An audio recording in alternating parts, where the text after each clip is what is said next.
나옵니다. 카메라가 많은 걸 알고 머리를 쓸어 올리고 나오고 있죠. 뭐라 히브리입니다. 정말 그 와중에도 이쁘게 보이려고 머리를 쓸어 올리는 모습이 인상적이죠. 자, 여기 인터뷰에서 이진숙이 자백한 부분을 포착했습니다. 정치적 중립을 위반하셨다라는 주장에 대해서는 어떻게 생각하십니까? 자, 그거는 뭐 저는 제 자기 방어 차원에서 이야기한 것이고, 자, 봅시다. 소환 조사는 언제 어떻게 받으신 겁니까? 방통위라는 장관급 직위에서 자신을 방어하기 위함에 구구 숙골 유튜브에 나와 개소리를 했다는 것을 자백한 것입니다. 더구나 탄핵 소추 기간에 더욱더 자중해야 할 상황에서 정치적 중립을 정확히 위반을 한 것이죠. 구구 유튜브에 출연해 좌파는 상상할 수 있는 모든 것을 하는 집단이다. 다수의 독재로 가게 되면 민주주의가 아닌 최악의 정치 형태가 된다 등의 발언을 했습니다. 이건 사전 선거운동에 해당이 된다고 합니다. 공무원의 정치적 중립을 위반한 것이죠. 자, 그런데 이런 기사가 많이 쏟아지고 있어요. 이진숙 체포에 국힘 부글부글. 장동혁 경찰 직권 남용 법적 책임 묻겠다. 물어주세요. 경찰은 3차례 이상 출석 요구를 했습니다. 그러나 소환에 불응한 당사자는 바로 이진숙입니다. 이진숙. 제가 볼 때 이 모습도 이진숙 머릿속에 계획이 된 게 아닌가. 당당히 나오면서 개딸이 시켰냐? 이재명이 시켰냐? 정청래가 시켰냐? 자, 이러고 있습니다. 이건 뭐 불법이다. 그리고 그 유명한 MBC 3노조, 99 꼴통 노조들, 이재명 정권에 반발한다고 경찰이 방통위원장을 체포하는 나라다. 자, 이런 기사가 지금 99 숫골 매체에서 많이 쏟아지죠. 자, 이런 걸 추석 전에 노린 게 아닌가. 이재명 정권 독재 정권 프레임을 추석 전에 씌우기 위해서 뭐 그런 생각까지도 드는 대목이다. 그러나 팩트는 일단 영상까지 존재하는 법을 위반했고요. 그리고 본인 입으로도 했다고 말을 해요. 그리고 방어 차원에서 말했다 이런 말을 하죠. 뭐 게임 끝난 건 맞습니다.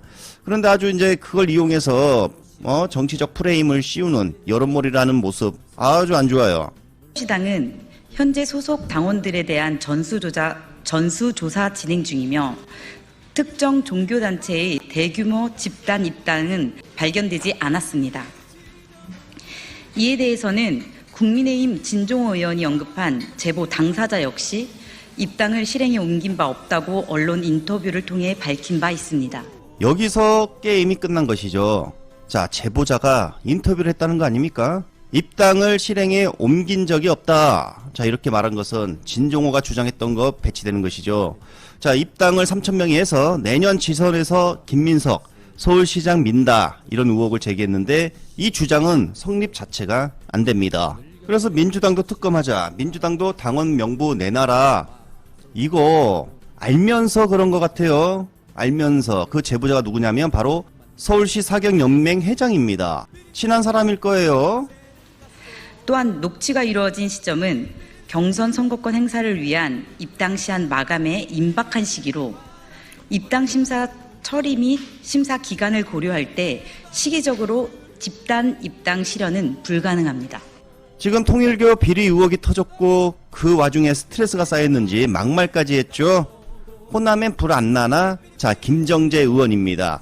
근데 지역구에서 역풍을 맞았습니다. 지역구에서 지역 구민들이 출당 요구가 빗발친다고 합니다. 출당 요구. 그러니까 국힘 지지층에서 국힘 지지층에서 너 출당해라. 자, 이러고 있다는 것입니다. 자, 억압의 세력이 돌아왔다. 메카시즘과 싸웠던 헐리우드 배우들이 이제 뭉쳤습니다. 트럼파즘에 대한 저항을 선언했다고 합니다. 박수. 이게 자그마치 80년 만에 세력들이 뭉쳤다고 합니다. 자, 지금 이재명 정부는 아주 강하게 나가고 있습니다. 밟는다고 밟아지는지 한번 봐라. 밟는 발도 뚫릴 것이다. 자, 이런 말을 주고받았다고 합니다. 미국 주가. 미국에 그러면서 김용법 정책실장의 말을 들어보면 미국의 제조업 르네상스를 일으킬 최적의 파트너는 바로 대한민국이고 미국의 한국 조선업과 협력하지 않고 조선업 발전이나 해군, 현대화를 이루기 쉽지 않을 것이다. 많은 메시지가 미국 쪽에 전달이 돼 있고 어떤 식으로든 곧 하답이 올 것이다.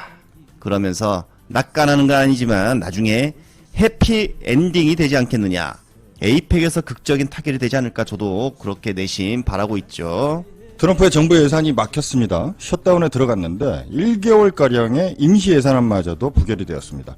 앞으로 2, 3일 뒤에 다시 의회에 협상이 있을 거라고 하는데 현재 미 연방정부 공무원 80만 명이 무급휴직 상태에 들어갔고 법원 등의 공공서비스에 차질을 빚고 있는 상황입니다.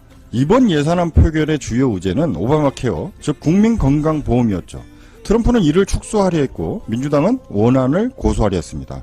그런데 그 셧다운의 내막을 들여다보면 좀 더 복잡한 정치적 실타래가 얽혀 있다는 거죠. 재정 지출을 확 줄이고자 하는 공화당과 복지를 확대하자라는 민주당의 대립이 내년 총선을 대비하여 지지층 결집과 연관되었다는 겁니다. 자, 이런 걸 잘 아는 트럼프입니다. 그리고 이 부분을 파고들었죠. 트럼프는 CNN과의 인터뷰에서 이제 남은 유일한 질문은 민주당의 척 슈머가 얼마나 오랫동안 정부를 폐쇄할 것인가인데 오히려 셧다운으로 인해 민주당이 추진하는 사안들을 없앨 수 있는 기회가 됐다. 그리고 많은 사람들이 해고될 건데 그들은 민주당원일 것이다. 이렇게 얘기했습니다. 이건 민주당과 그 지지자들에 대한 협박이죠. 그리고 이걸 트럼프가 당장 현실에 옮겼습니다. 트럼프는 뉴욕을 비롯한 민주당 우세 지역구 16개 주의 예산에 손을 댔습니다. 뉴욕의 경우 180억 달러, 하나로 25조 원이죠. 지평 보류를 했고 그 외의 지역은 11조 원의 예산을 삭감했습니다. 어떻게 이럴 수 있나 싶은데 셧다운 결정되자마자 바로 이걸 한 겁니다.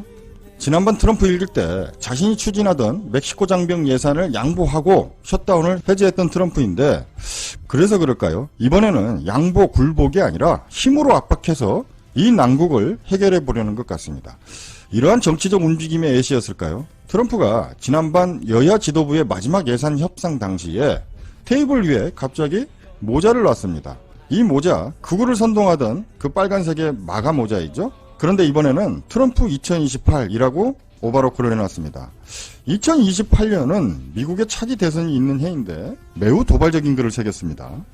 평소에 대통령 한 번 더 하고 싶다라고 노래를 불렀던 트럼프인데 예상안 협상 마지막 날 회의 도중에 민주당 보란듯이 저 모자를 테이블 위에 올려놓은 겁니다. 이에 미국의 언론들은 민주당 조롱의 의미이다 라고 해석을 했는데 생각해보니 그렇습니다. 굉장한 도발이 아닐 수 없죠. 이번이 재선인 트럼프가 대통령 3선에 도전하는 건 미 헌법상 불가능한 일입니다. 저 문구를 트럼프가 차기 대선에 도전하겠다라고 해석하면 이건 미 의회에 대한 도발이 맞습니다. 너네들이 계속 이런 식으로 내 앞길을 막으면 너네들에게 제일 끔찍한 트럼프 상기를 보여줄지도 몰라. 뭐 이런 메시지 아닐까요? 그리고 이 인간이 참 명확한 게 화면 중앙에 그 모자를 배치했다라는 거죠. 이건 의도된 겁니다. 자신의 강성 지지층에게 보내는 메시지로 해석이 되죠. 봐라, 민주당에 맞서 싸우는 내 모습, 그리고 모여라, 이거 아니겠습니까? 그리고 너네가 원하는 그 트럼프 3기 한번 만들어보자, 이겁니다. 자, 트럼프의 3선은 개헌을 하지 않고서는 헌법상 불가능한 일입니다. 사실상 불가능하죠. 그런데 문제는 우회적인 방법이 있다라는 겁니다. 트럼프가 부통령으로 임명된 이후에 대통령직을 승계하는 방법이죠. 사실 이게 쉽지는 않겠지만 이게 논리적으로 아주 불가능한 일은 아니죠. 그리고 이러한 얘기는 트럼프 지지자들 사이에서는 당연한 논리로 거론되고 있는 분위기입니다. 자, 다시 말해 트럼프는 자신의 지지자들에게 확실하게 메시지를 던진 겁니다. 내가 민주당과 싸우고 있다, 결집해라. 그리고 이번 셧다운은 지난번처럼 그렇게 쉽게 굴복하지 않겠다. 그래서 며칠 전부터 공무원 휴직이 아니라 영구 해고시키겠다라는 발언도 서슴지 않았고 이번에는 콕 찍어 그 피해자는 민주당 당원들이 될 거다라고 협박을 했죠. 그리고 민주당 지역구 예산도 삭감을 해버렸고 미국 국정 운영에 이 중차대한 문제인 셧다운을 가지고 트럼프가 정치적 도박을 하는 상황이 됐습니다. 뭐 아니면 또. 자, 그런데 민주당도 여기서 물러서지 않죠? 이에 맞서 보란듯이 임시 예산안마저 부결을 시켜버렸습니다. 초강수를 둔 거죠. 확실한 건 아니지만 이번 셧다운이 기록 정신을 할 수도 있겠다, 장기화될 수도 있겠다 이런 생각이 드는 부분입니다. 이 셧다운, 그 표면적 책임은 입법부인 의회에 있습니다. 그런데 이 셧다운이 장기화가 된다면 결국 그 책임은 대통령인 트럼프에게 돌아가게 되어 있죠. 이게 실질적인 책임입니다. 아마도 이런 걸 민주당이 노리고 있지는 않나 이렇게 생각이 되는데 이미 미국의 76%가 트럼프의 부정적인 입장이죠. 탄핵의 열기에 불을 지피기 위한 그런 움직임이 아닐까 이렇게 생각이 됩니다. 그래서 여기에 맞서서 트럼프가 저런 논란 많은 모자를 들고 나온 거 아닌가, 맞대응을 한 거 아닌가 이렇게 생각이 됩니다. 자, 미국의 이러한 움직임 한국에게는 어떻게 작용할까요? 저는 유리하게 작용할 걸로 생각이 됩니다. 자, 미국 정부 지출이 줄어들면 미국 경기가 둔화될 걸로 예상이 되죠. 그렇다 보면 유가나 원자재 가격이 하락할 것이고 에너지 의존도가 높은 한국에 유리한 상황입니다. 또한 한국과의 관세 협상이 장기화되면 될수록 일본을 비롯한 주변국들의 동요도 예상이 되죠. 미 연방 대법원의 관세 판결도 기다리고 있습니다. 여러모로 우리에게 유리하게 가는 상황입니다. 여기서 더해 트럼프로 시작된 미국 내 정치 불안, 이건 우리 협상에 좋은 카드가 된다라는 거죠. 정치가 불안한 나라에 어떻게 우리가 3,500불을 현찰로 줄 수 있겠냐, 말도 안 된다. 이건 정말 분명하고 확실한 카드가 될 겁니다. 자, 이번 에이펙이 관세 협상에 분수령이 되지 않겠냐라는 전망이 나오는데 여하튼 최대한 끌다 보면 좋은 결과가 올 걸로 예상이 됩니다. 이재명 정부 응원합니다.